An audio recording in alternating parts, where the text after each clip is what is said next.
Sir, जिस तरह से आपने आज एक प्रोग्राम को ऑर्गेनाइज़ किया था नशे के ख़िलाफ़, तो ये किस तरह का प्रोग्राम है और उसके बारे में एक्सप्लेन करिए। देखिए, ये पहला प्रोग्राम नहीं है। इसके पहले हमने कई प्रोग्राम और कर चुके हैं, हम कई हॉल में कर चुके हैं। और इससे पहले हमने सरकार के पास असेंबली में बहुत कोशिश किया था, तो पूरी पुलिस कमिश्नर वगैरह सब आए थे वो मेन रोड के ऊपर, और वहाँ पर एक रैली बहुत बड़ी हुई थी। याद है कि नहीं आप लोगों को? याद है, अम्बेडकर के सामने हुई थी।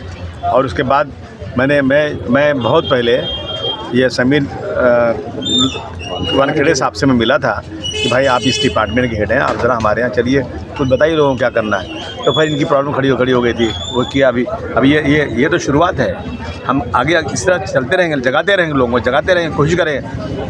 हमारे उलमाए कराम जो है ना, ये इस्लाम के रखवाले हैं, ये मुसलमानों के लीडर हैं। इन लीडरों को हम पकड़ेंगे। हम इनसे कहेंगे भाई मस्जिदों में अनाउंस कीजिए कि जिस तरह से सूअर का गोश्त हराम है, कुरान शरीफ का आयत में है कि सूअर को जैसे हराम है उसी तरह से नशा भी हराम है। उनको जगाइए, उनको बताइए, कोशिश करेंगे ताकि हमारी जो भटकी हुई कौम है, जो लोग नशा करते हैं, वो नशे से दूर हो जाएं। हमारी पूरी कोशिश। मतलब जो आने वाले जुमा हैं उसमें हमें मस्जिदों से ये बात सुनने मिलेगी, मौलानाओं से, कि नशे के ख़िलाफ़। आप ये मौलाना है, यहाँ इनसे पूछ लीजिए। आइए मौलाना साहब, बता दीजिए आप। जिस तरह से आज प्रोग्राम हुआ था और आज़मी साहब की तरफ से ये बात रखी गई है कि मस्जिदों में भी ये बात होनी चाहिए, तो आपको क्या लगता है ये आने वाले जुमाओं से आम लोगों को ये बात सुनने मिलेगी? हाँ, जिस तरीके से हमारे जो मेहमान आए हुए थे समीर वानखेड़े साहब, और हमारे जो उलमाए कराम मसाजिद और जो खानकाह के जो लोग आए हुए थे माशाल्लाह, और हमारे एमएलए अबू आसिम आज़मी साहब ने जो बताया, हर जुमा में इंशाअल्लाह अज़्ज़ा वजल इस पर ख़िताब होगा। नशे के ताल्लुक़ से, ड्रग्स के ताल्लुक़ से, बटन के ताल्लुक़ से, जो भी नशे वाली चीज़ें हैं, इस पर हमेशा हर जुमा में ख़िताब होगा। और हर जुमा ही नहीं, बल्कि मैं यहाँ तक बोलूँ आपसे कि हर नमाज के बाद कुछ ना कुछ उनको ड्रग्स और नशे के ताल्लुक़ से समझाया जाएगा, बताया जाएगा। जिस तरीके से सूअर हराम है, इसी तरीके से ड्रग्स भी हराम है।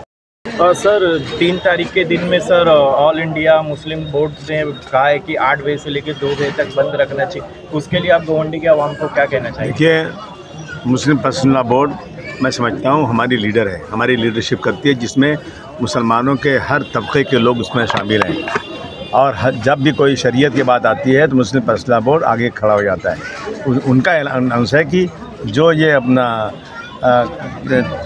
आई लव मोहम्मद के ऊपर जो केसेस हुए हैं, वक्फ की जो कानून बनाया गया है, ये आई लव मोहम्मद में सारे लोगों की ज़मानत, सारे लोग केसेस वापस होना चाहिए और पुलिस को माफ़ी मांगना चाहिए।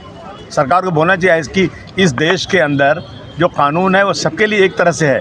कोई अपने मज़हब के ऊपर, अपने नबी के बारे में, कोई अपने मज़हब के ऊपर, अपने देवी देवताओं के बारे में बोले तो किसी के लिए अलग कानून, हमारे लिए अलग कानून।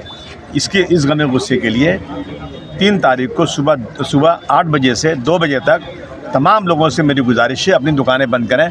मैं गोंडी के तमाम नौजवानों से, उलमाए कराम से, तमाम सोशल वर्कर से कहना चाहता हूँ, आप लोग जो है सबसे रिक्वेस्ट कीजिए। कोई ज़बरदस्ती दादागिरी बात नहीं है, लेकिन हमें अपनी दुकानें और कारोबार उस दिन किसी तरह से बंद रखना ही रखना है।